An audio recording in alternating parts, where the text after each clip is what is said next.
Contacto con la doctora Marianela Ledesma, expresidenta del Tribunal Constitucional. Doctora Ledesma, muy buenos días, bienvenida a ANP Radio, la voz vibrante del Perú. La primera pregunta que le queremos realizar, la coyuntura nos lo está marcando en este instante. La Comisión de Fiscalización y Contraloría acaba de aprobar este informe que recomienda vacar a Dina Boluarte. ¿Cuál es la opinión que le merece a usted al respecto? Bueno, yo comparto el informe por dos razones. Primero, porque el proceder a la luz de la información que se ha compartido por los medios periodísticos en relación a este informe, hay un mandato constitucional que permite que la Presidenta de la República pueda pedir una suspensión temporal del ejercicio de su cargo, ¿no? De repente por un tema coyuntural, y siguiendo las reglas constitucionales le correspondería, ¿no?, en una interpretación que se tendría que hacer al presidente del Congreso de la República en ese supuesto, no una suspensión temporal. Sin embargo, dada la información, se señala que la señora Boluarte hubiera estado ausentada de ejercer las funciones de presidente de la República por haberse sometido a una intervención. A ello también hay que agregar una segunda variable, ¿no?, que debería llevar a la reflexión, que me parece aún peor todavía, porque la primera sería vinculada a una infracción constitucional, no haber procedido conforme las reglas que establece la Constitución para pedir una suspensión temporal del ejercicio. Pero la segunda variable, a mi entender, es más preocupante, porque se hablaría de la posibilidad de actividades delictivas. ¿Quién suscribió estos actos de gobierno expresados en estos decretos, no asumiendo la firma de la señora Boluarte? Estaríamos hablando ya de un tema de delitos. Aún más, por la información que señala el médico, una actividad delictiva de robarse las historias clínicas, de no pagar los honorarios del profesional a cambio posiblemente de algunas ofertas o prebendas o pagos de otra manera, ¿no?, con intervenciones de la actividad del Estado, y otra serie de supuestos que nos pondrían en este otro escenario. El delito. O sea, acá vemos dos temas: infracción constitucional por no haber sometido bajo las reglas para ausentarse del cargo, y segundo, la comisión de posibles delitos que se le atribuye. ¿No? Entonces son dos variables muy fuertes, muy potentes, que esperemos que cuando sea esto sometido al Pleno, el Congreso evalúe la dimensión de quién está o en manos de quién se ha entregado la administración del país. Y eso sí es preocupante. Más aún, también debe ser un referente para que los jóvenes y la clase política vea que el poder es transitorio y hay que administrarlo, no con responsabilidad. Y como dice, no dice Ledesma, dice la propia Constitución, artículo 45, el poder se ejerce con límites y con responsabilidad. Y lo que se está haciendo, artículo 45, es proceder según un mandato constitucional. Así es, doctora Marianela, muy buenos días. ¿Cuántos votos debería tener el Pleno para poder aprobar la vacancia a la presidenta Dina Boluarte? Bueno, requiere una votación calificada de más de 87 votos. Correcto. Muchas gracias, doctora Ledesma, por esta primera opinión. De verdad, la coyuntura nos ha marcado iniciar este diálogo con usted con este tema, porque la Comisión de Fiscalización y Contraloría del Congreso acaba de aprobar este informe. Esperaremos entonces que lo agende el Pleno. Pero queremos entrar también a un tema de la coyuntura actual que ha determinado la agenda de los últimos días, que es la restitución de la señora Patricia Benavides en el cargo de fiscal de la Nación por mandato de la Junta Nacional de Justicia. La primera consulta que nos surge, hemos escuchado temprano al defensor del pueblo, al señor Josué Gutiérrez, señalar que la JNJ tiene el mandato para restituirla como fiscal de la Nación. ¿Usted comparte esa posición del doctor Gutiérrez? Definitivamente no, y mi respuesta se va a basar en lo que dice la propia Constitución y no en meras opiniones. Invito a leer el artículo 158 de la Constitución, Ministerio Público, 158. ¿Y qué dice? El Ministerio Público es autónomo.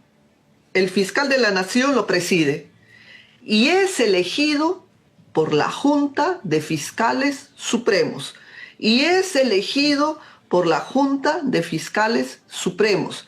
En ninguna parte de la Constitución le otorga esas atribuciones a la Junta Nacional de Justicia.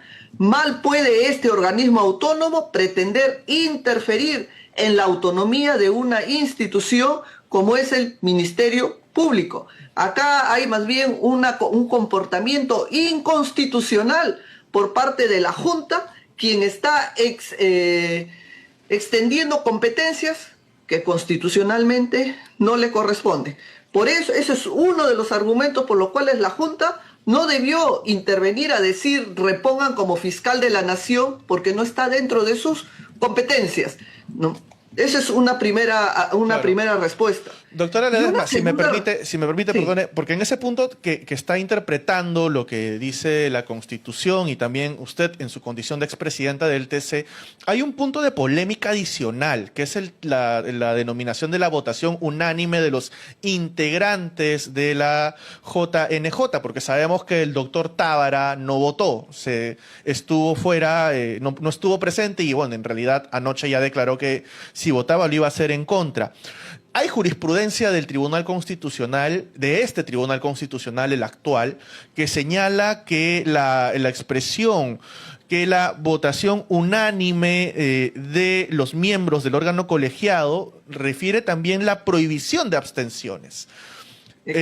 Estaríamos hablando entonces de una controversia entre esta posición y lo que señalan tanto la señora Benavides y su abogado, el señor del Castillo, que indican que es la unanimidad de los presentes.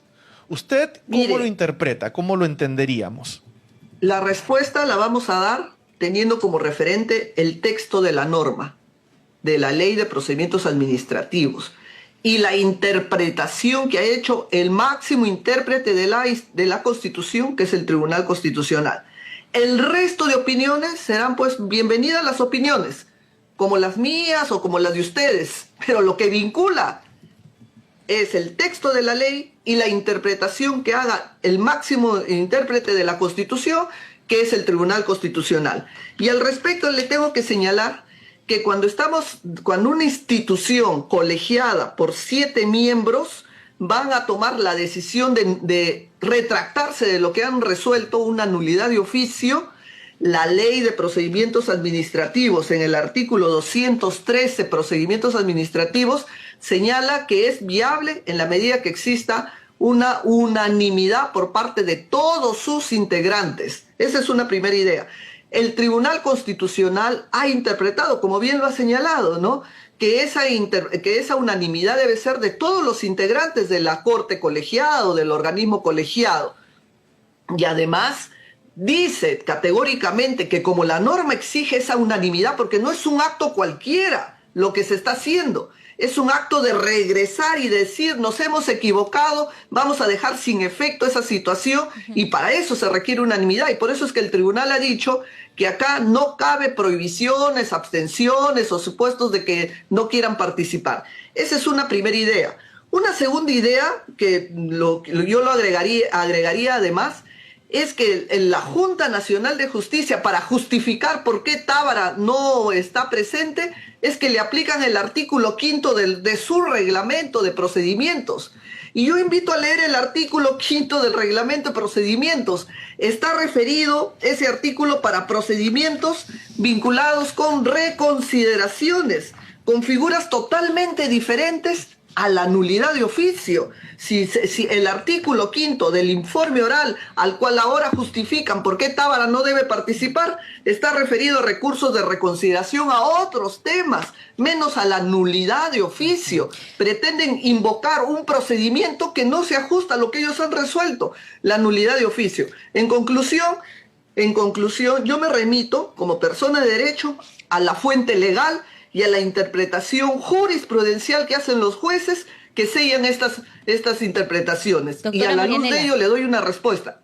¿Y cuál es la respuesta? Estamos ante una resolución inacabada, incompleta, ineficaz, porque la norma y la interpretación constitucional sobre esa norma requiere 7 votos y en tanto no nos muestren los 7 votos uniformes, será pues una resolución en construcción imperfecta, e ineficaz. Doctora Marianela, entonces en ese caso se podría decir que los miembros de la JNJ pueden haber incurrido en algún tipo de delito, ¿no?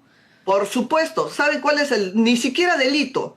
Infracción constitucional, porque recién anoche me enteré a partir de la intervención que ha hecho el señor Tábara, miembro de la Junta, ¿no? Su justificación para no entrar en ese debate es que esa causa que ya había sido decidida, sellada por la autoridad administrativa de destituir a Benavides, está siendo materia de conocimiento de los jueces del Poder Judicial. En este momento ese tema es materia de discusión en sede judicial. Y hay un principio en la Constitución, artículo 139.3 de la Constitución, que dice que ninguna autoridad puede interferir en una causa que está ya judicializada. 139. Y Tábara, un juez de carrera o un juez que ha estado en la Corte Suprema, sabe esa situación. Y por eso él mismo ha dicho, yo no puedo participar en una causa que ya está judicializada ante el Poder Judicial, tomar nuevamente, retrotraer esta situación. Entonces, ¿qué cosa ha hecho la Junta Nacional? Una infracción constitucional. ¿Qué norma ha infringido de la Constitución? Artículo 139.2 de la Constitución. Ninguna autoridad puede abocarse a causas pendientes ni interferir en el ejercicio de sus funciones. Eso es lo que ha hecho. ¿Qué camino? Debería ser materia de una denuncia constitucional ante el Congreso. Pero eso, permítame sonreírlo, eso jamás se va a dar. La Junta no va a ser denunciada, o si será denunciada en el Congreso, ahí nada más terminará esta historia. Doctora Marianela, Pero entonces... eso es una infracción constitucional lo que han hecho. Entonces usted comparte la postura de la fiscal de la Nación, que lo que ha pretendido la JNJ y la señora Patricia Benavides es violentar la democracia. Esto ha sido un golpe a la democracia, definitivamente. Un golpe a la institucionalidad. Yo estoy respondiéndole con normas constitucionales a las preguntas que se están planteando. En ese sentido, doctora, ¿qué mecanismos institucionales serían necesarios para blindar la autonomía y la independencia del Ministerio Público y situaciones como las que estamos viviendo ahora no se vuelvan a repetir? La propia institución tiene que hacer prevalecer sus fueros, la propia institución tiene la posibilidad de tomar las acciones y la resistencia dentro del marco constitucional frente a otros organismos que pretenden avasallarla, intervenirla, como se ha pretendido en este momento la Junta Nacional hacia la Junta de Fiscales del Ministerio Público, ¿no? Claro. Entonces, cada institución tiene sus propios fueros, sus propios límites, porque así está diseñado dentro del marco constitucional. Entonces, que la Junta haga su trabajo y el Ministerio Público hace su trabajo designando quién es fiscal de la Nación de esa institución. Correcto. Y doctora Ledesma, en ese sentido, tenemos que la Junta de Fiscales Supremos, en teoría, según lo que, ya no yendo necesariamente a la restitución como fiscal de la Nación, estaría siendo restituida la señora Benavides como fiscal suprema, y también tenemos ahora el componente del señor Tomás Saladino Gálvez. O sea, esa sería la nueva composición de la Junta de Fiscales Supremos. ¿Cómo quedaría? ¿Se tendría que retirar alguno? ¿Alguno tendría que ir a otro lugar? ¿Cómo quedaría esta recomposición ahora con la restitución de Benavides y de Gálvez? Bueno, primero yo no creo que debe operar la restitución de Benavides, porque la resolución que le habilitaría para regresar es una resolución ineficaz, porque no se cumple con los 7 votos, ¿Cómo se puede dar vida y efectos jurídicos a algo que se ha construido de manera irregular? ¿No? El mandato legal habla de 7 votos de los integrantes del colegiado, de la Junta, no de los que han estado presentes en un informe oral, ¿no? Obligando que participen de un informe oral de un procedimiento irrito. Esa resolución judicial no puede ejecutarse, no tiene efecto jurídico, ¿no? Y más bien, el único que sí ha podido incorporarse es Gálvez, Saladino, ¿no? Porque no es por un mandato de la Junta, sino porque el Tribunal Constitucional ha analizado su caso y es otro tema diferente al caso Benavides, ¿no? Entonces son dos temas distintos que, si bien tienen algunas cosas en conexión, pero son temas totalmente diferentes en cuanto a su incorporación al Ministerio Público. Muchas gracias, doctora Marianela Ledesma, es Muchas gracias, presidenta doctora. del Tribunal Constitucional, por habernos acompañado aquí en ANP Radio, La Voz Vibrante del Perú. Le reiteramos la invitación. Sé que producción estuvo coordinando con usted para que en algún momento pueda venir a la cabina y esperamos contar con su presencia y ya estaremos comunicándonos nuevamente en una próxima oportunidad, agradeciéndole la deferencia. A ustedes también. Muchísimas gracias, doctora. Gracias. Cuídese. Que tengan un buen día.